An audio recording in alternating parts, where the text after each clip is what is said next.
Hi guys, so if you watched my previous video about the unboxing of the Sizzix, the Big Shot and all the dies and everything, you'll know that I received one of those and the dies to play with and to make traveller's notebooks and bits and pieces to share with you guys on my channel. So that's what I'm doing.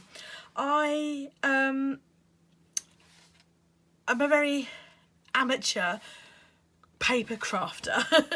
It's safe to say I basically don't really do this type of thing. I mean, I do make my own inserts for traveller's notebooks, but I don't actually make the traveller's notebook itself, and I don't make a lot of like little scrapbook and things that you often see people making. So if I use the wrong terms and things, then that's because this is all very new to me. But I enjoyed the process nonetheless, and I've made a few to share with you guys, and I just thought I would kind of talk you through them. The first one that I made, I did start and I did record myself doing the process of making it from start to finish, and it was absolutely awful, guys. It was absolutely awful. And I scrapped it, and I thought what I would do is I would make some and then talk you through it, because I got myself all in a flap and a tiz was, and it just wasn't very good. So I thought I'd talk you through the ones that I've made and then sort of show you and talk you through the process. So after I'd made my first disastrous one, I then made a fairly good one, and I think like the problem lied is because I didn't necessarily have what I thought was the right materials. So it's been kind of like trial and error and experimentation really. And I guess you also need to find what works for you and what you like as well, because what I like might not be what you like. You have to excuse the fingers. You guys know I'm a working artist, and today I've been working with inks as well, and so I'm stained. So anyway, this is the first one that I made, and it is made purely just using scrapbook paper on its own. This is 200 GSM scrapbook paper, and the whole thing is made using one 12 by 12 sheet. And I will what I'll do is I will make one for this video, and I will show you how you put it together and how you use the 12 by 12 sheet. But that is the 12 by 12 sheet of paper on its own, nothing fancy done to it whatsoever. It's cute. I adore this paper anyway, but then it's my design paper, so like, you know, I'm gonna adore it. So I think it's pretty good.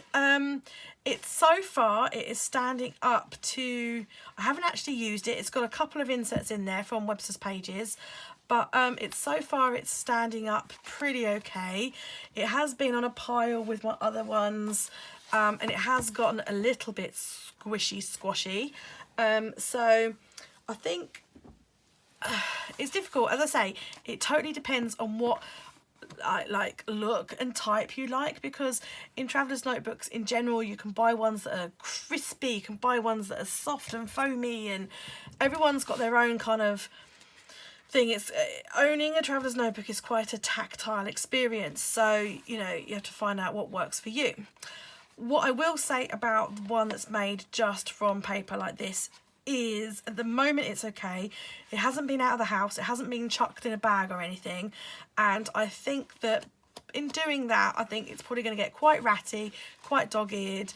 I would worry about the holes on it. I think that they might start to rip and things, but it's a really inexpensive way of updating and changing your outside cover all the time. Like if you like to change it every month or with the seasons or whatever, a really inexpensive way of doing that. But just note that it might not really last you, because at the end of the day it is just card. It's I think it's a good thing if you want to store your inserts, maybe like you've got a few inserts and it's not going out of the house and it's just going to go in a cupboard. I think that would be a good use of just a cardboard one. You can literally just put it in, you know, put it on the shelf, put it in a cupboard, that kind of thing, and you can house like 2 or 4 inserts in there. Yeah, I think that would be quite a good thing to do. So inside, yeah, it's as I say, like when you lay it out, I just think it puts a little bit of strain on the holes there. I have never made a travel cycler before, and so I asked a friend what, oh, my strings have come undone. I asked a friend what size elastic string I should get, and she advised me on getting a 2mm elastic, and I think for the outside that is absolutely perfect. It works really well, and the string I used has got a really good tension. The only problem with using a 2mm elastic with these holes is you do have to thread. It's fine when it's going through singly, but what you have to, and I will show you this, don't worry, I'll show you, but when it comes to putting the elastic back in the same hole, I really struggled because the 2mm elastic was just that little bit too thick, a little bit too wide. That being said, I did persevere with it, and it's in there absolutely fine, and you know, they're holding, you know, oh, that sound, oh, it's in there absolutely fine. So, you know, if you don't mind persevering with getting it back through the holes, then the 2mm elastic is pretty good. So I then thought, what if I laminated the paper? So I then progressed to making another one, and this is what it looks like, flat without any of the strings in it or anything. I thought, I know, I will laminate it once it's made, and that way that will help the spine, you know, because you do have to stick the 2 covers together down the spine. I thought if I laminate it, that'll make it that much more robust, and all that kind of jazz. So this is how far I got on this one, and I went to laminate it only to realise that it's this, as it is, the completed cover is actually too big for my A4 laminator. So if you've got an A4 laminator, you wouldn't be able to laminate it as it is, like this. If you've got an A3 one, then you'll be absolutely fine. So that's a bit poopy because I would have really liked to have laminated it in its entirety, like that, for this reason. So I then decided, okay, I want to persevere with the laminated one. So what I did is I laminated each half. Once it was cut, I then laminated it. So let me show you how you get the 2 halves first, and then it'll probably make more sense. So the first thing obviously you need is your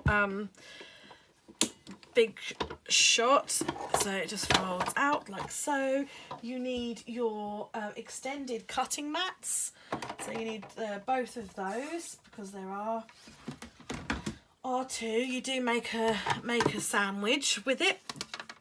And the only downside, whoops, is that my desk is quite narrow and it does take up a little bit of room.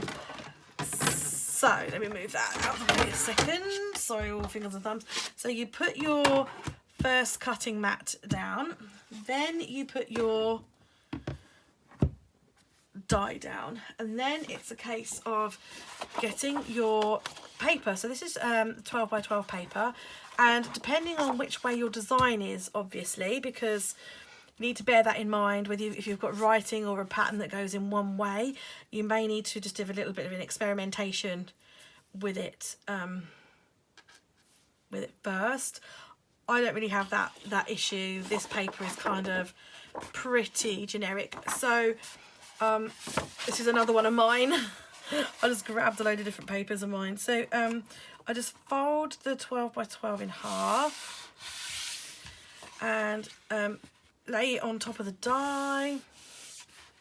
Now I found that you can cut 2 thicknesses absolutely fine, but I found that when I did another one on top, because I was trying to be quite quick, it didn't really work very well. It kind of, oops, cut it rather than scored it.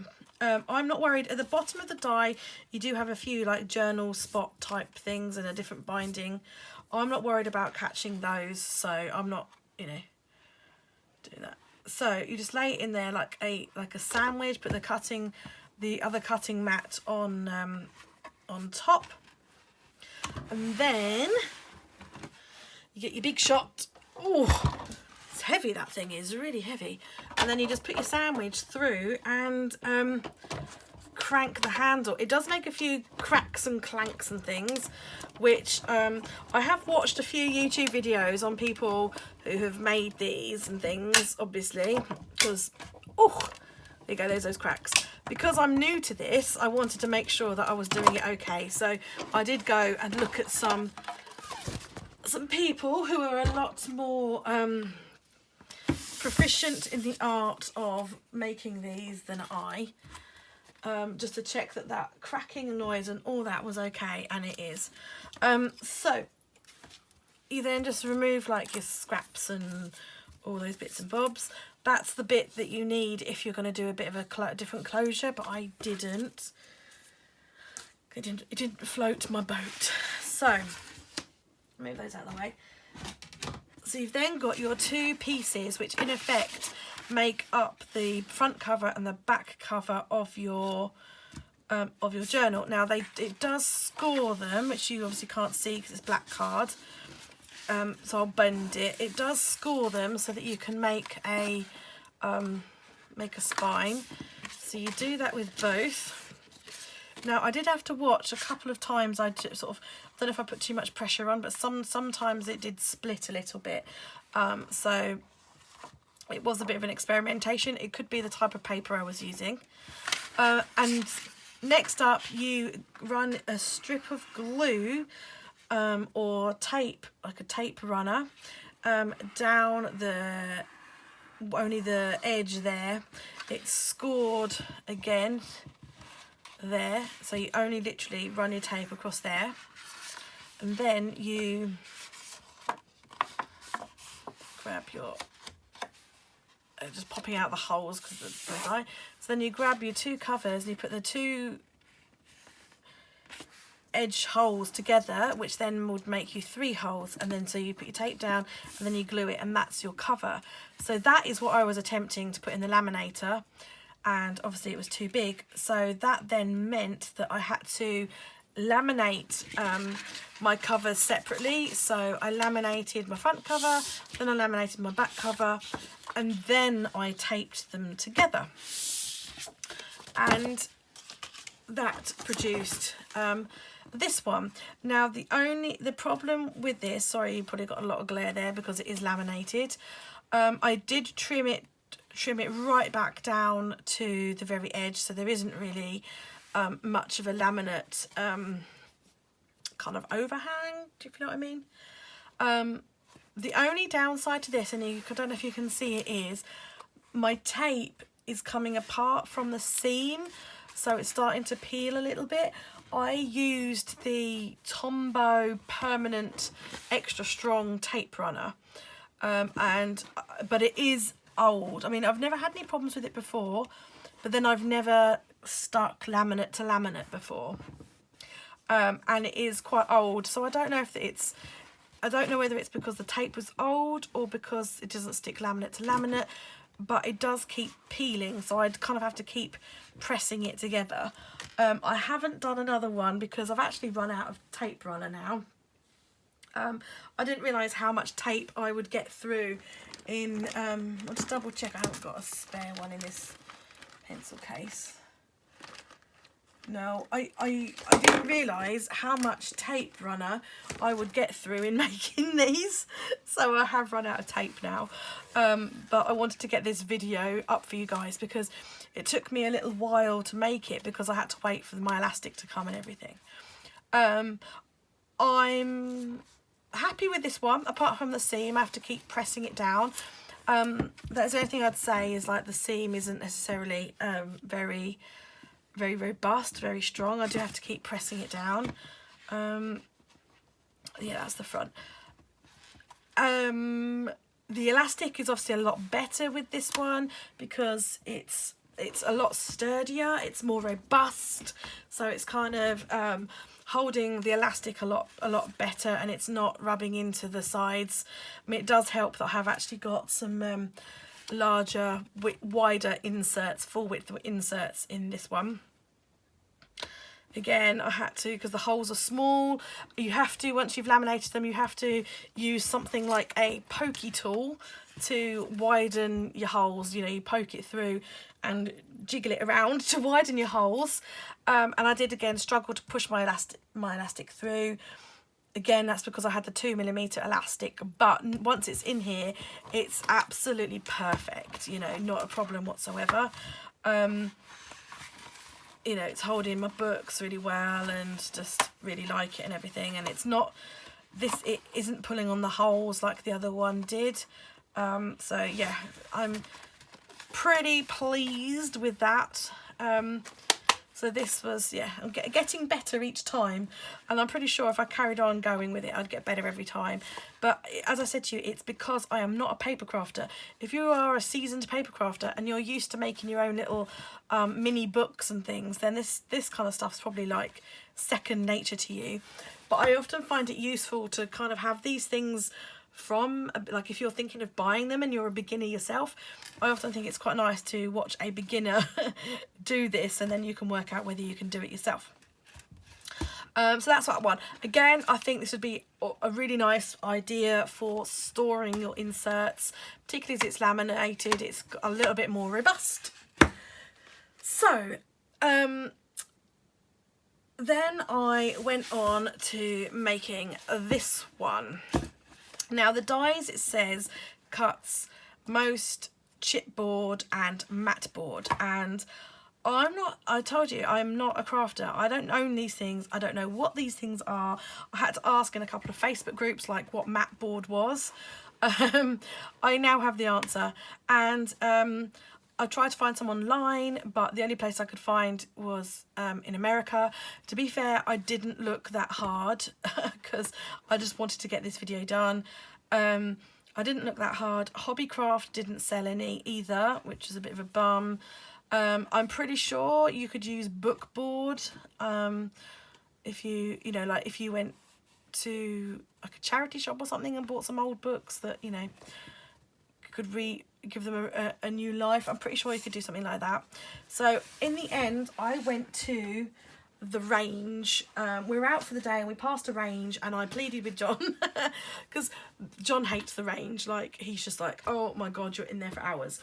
And I bought this. This is huge, and yeah, I've ripped it and stuff. I think this is probably an A3 size board.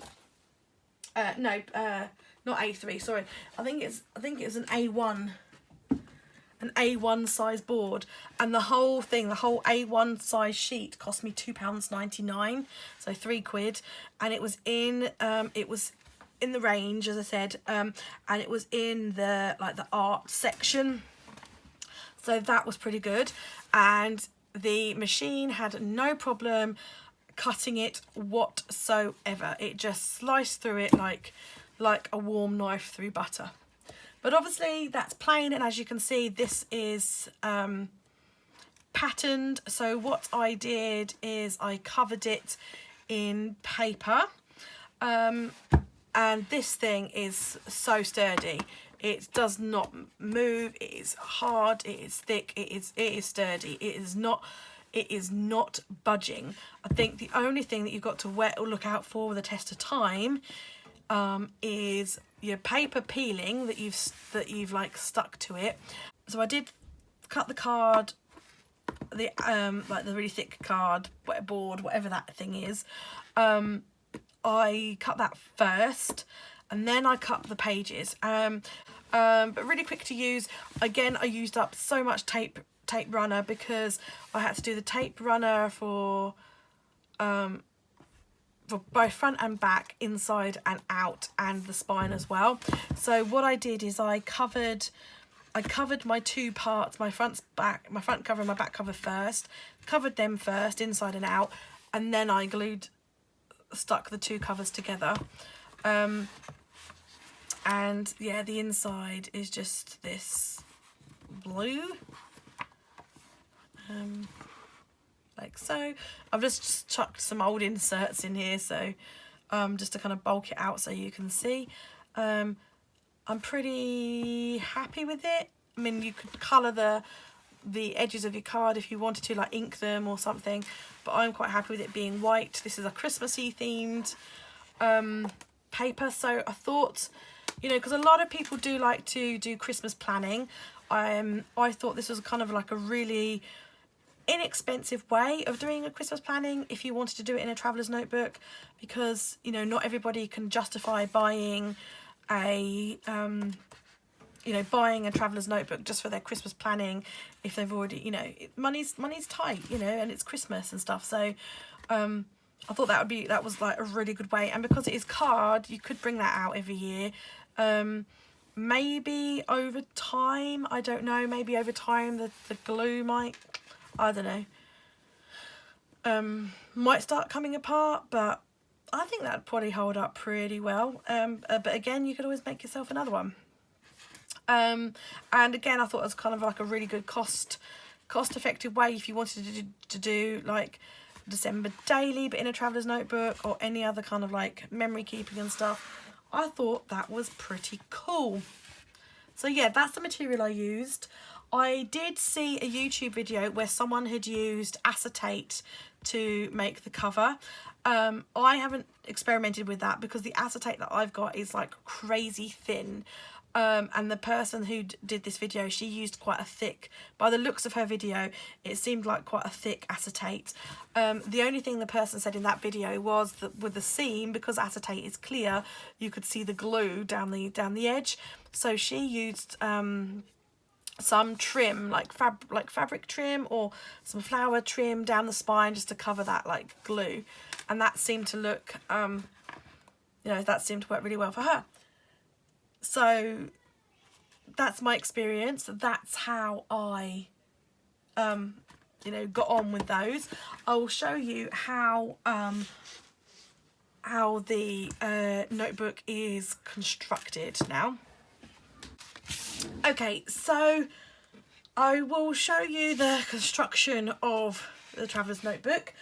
Showing you how to cut your two pieces. I showed you that coming off of the machine, and then I told you that you need to overlap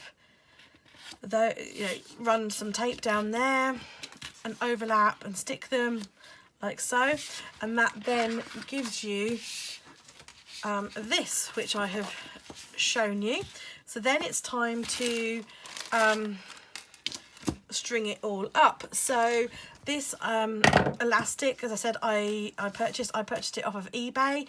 I did buy quite a lot of it. I think I bought like 5 meters for £10. I think, like, don't quote me on that, because I didn't know how much I needed, and I thought that I'd probably need quite a bit because I thought I'd be making more than one, which it turns out I am. So I'll just cut my elastic down. I roughly measured 4 lengths. That is a little bit more than what you need, but I like to have a bit more so that I'm not too restricted. So that's it, open on the front. So you want to turn it over so it's open on the inside. You want to grab your elastic. Well, it doesn't have to be that way. I'm cack-handed when I do these kind of things. So you take your first So from the inside, take your elastic and you poke it through the top left hole, and you take it all the way through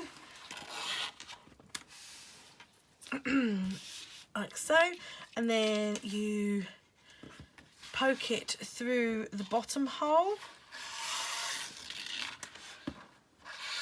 so it goes straight down. Then you poke it through the middle hole like so, and then you take it straight up the middle to the top hole.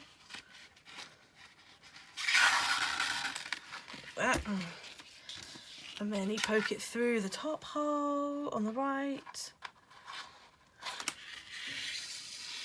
So, and you want to kind of like, you want to tighten them a little bit, but not too much. So I found that this was something I kind of had to perfect a little bit, because if you tighten them too much, it pulls on the paper and stuff, and also you can't get your books in. But if you make them too slack, then they're just kind of a bit rubbish. So it's kind of a fine art and something you probably need to play around with. So then you take it through the bottom one like so. Okay, so you've got 3 strings running on the inside, and then these two bits from the ends out the back. So then you turn it over, and then this for me is where the tricky bit happened because of the size of elastic that I was using. So this top one here, you want to re-thread through this middle hole, and this bottom one you want to re-thread through the middle hole in the bottom. So quite tricky for me, so I had to kind of, you know, jiggle around with it and use my pokey tool for kind of like ramming it in. So I'm gonna do that bit off of camera because it's pretty painful to watch, boring and dull, while me just trying to argue and wrestle with it to get my blooming elastic through. So I'll come back to you once my elastic's been poked through. So to reiterate, the top one goes back through the middle top, and the bottom one goes back through the middle bottom. Okay, so that's me wrestling with. Hopefully you'll buy, you know, either you'll buy the 2mm elastic and you don't mind wrestling with it yourself, or you'll buy a 1mm elastic and not have that problem. That's what it looks like though. Once you've threaded it back in, you should have that look. So then you just flip it over, and your 2 loose ends you then tie. So as you can see, I do have a lot of surplus, well not loads, but a bit of surplus. I like to do that just so that I've got a little bit to play with, and also because my dexterity isn't always that good because of my hand problems. I struggle to sort of do some of these finer things sometimes, like tie knots. So the longer it is for me, the easier I find it with my hand. So yeah, you want to just tie a knot. I found it quite, oh gosh, I've probably done that a bit too tight because it started to bend up. Yeah, I find these things difficult because I have absolutely no feeling whatsoever in my forefinger and my middle finger. They bend and I use them, and I've just got used, you know, I'm kind of used to how they work now. But yeah, sometimes I find things tricky. Okay, so just trying to slacken that a bit so it's not bending and making it too tight, and then we'll try it again.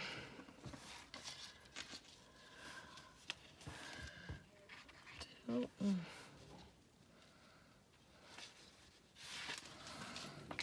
we go. So there we go. It's bending a little bit, but it's okay. So pulled it too tight again. Okay, we'll leave it like that for now. So I'm not going to cut those. I'm going to cut it off a little bit so it tucks in nicely. but I'll just get John to tie that for me. So yeah, there you go. You've got your traveller's notebook all strung. So now it's time to do the elastic closure. So again, you need to cut yourself some of your elastic. Yeah, I have to get John to kind of do some of these things for me. So yeah, I just kind of measure like 2 and a smidge room for your knot and that. So I got my length of elastic. I just fold it in 2 and kind of make the end a little bit pointy. I actually bit mine to put it in my teeth and bit it a bit to make it a little bit easier to go through. So you've got your middle hole here, so you just pass the end through and pull it through. Don't put it all the way through though. Leave yourself enough room at the end to tie a knot. Ugh.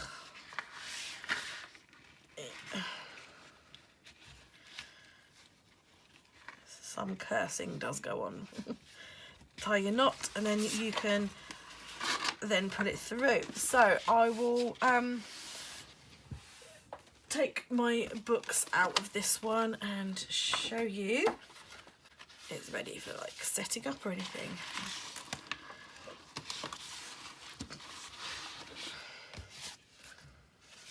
There we go. And I'm like, ooh, just bent my page. I'm being fairly kind of heavy-handed with it as well, so because I'm doing it on camera and I just want to show you guys. So I'm not being too precise or taking too much care. Last one.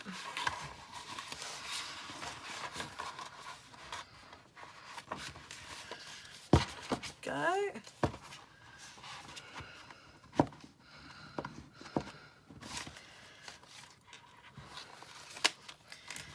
Go. Oh, I made that a little bit too big and baggy. If you do make it too big and baggy, you can always just untie it and retie it again. So that's it. That's how easy and pretty quick it was. Obviously you can decorate the front. I haven't really decorated the front covers because I just wanted to show you how you give you my thoughts on it and how you can construct it. This one I literally just chucked a Project Life a journal card, a coordinating journal card on top of this paper. That's all I did. Obviously you can go to town with them and decorate them how you please. There are tons of pictures on Pinterest and Instagram and videos on YouTube and stuff, and you guys have probably got your own ideas of how you'd like to decorate it and stuff. Myself, I am pretty much a plain kind of gal. I quite like the paper that I use, kind of doing most of the talking, but that's just me, so yeah, I hope you enjoyed this video and it's given you some more information about the journal die and how you use it and everything. Let me know if you use it and how you get on, and share your photos, tag me in them so I can see, or share in the Facebook group, that kind of stuff. So thanks for watching guys, and take care, bye.